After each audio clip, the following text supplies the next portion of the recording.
A human rights activist leading a charge to challenge the Bail Act. Vern Carey tells us tonight that a legal team visited the Bahamas Department of Corrections this morning seeking information to support their case.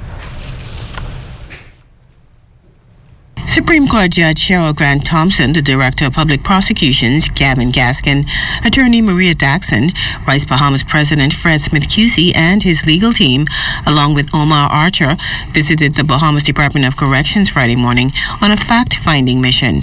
According to Smith, their findings will comprise part of a case launched by Maria Daxon and Omar Archer, who are challenging amendments to the Bail Act, in which a magistrate does not have the ability to grant bail for certain criminal offenses.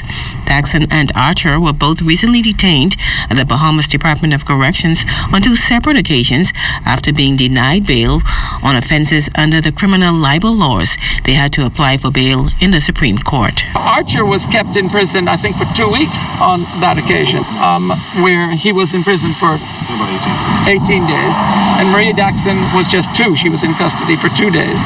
But they should have been in prison for a minute, because the Constitution provides for people, if you are presumed innocent until proven guilty. Smith says they're hoping to persuade the court that amendments to the Bail Act are unconstitutional. There are more and more voices that are calling for the government to repeal that section of the Bail Act, which is depriving people of the opportunity to get bail at the first available opportunity. I mean, how perverse is it that a magistrate that can send someone to jail for 1, 2, 3, 4, 5 years can't give that same person bail when the person appears before that person to plead guilty or not guilty? Smith called the country's criminal libel laws outdated, noting that they will also be seeking to have that legislation repealed in the near future.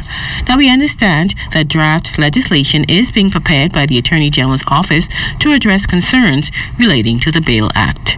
Vern Carey, ZNS Network News.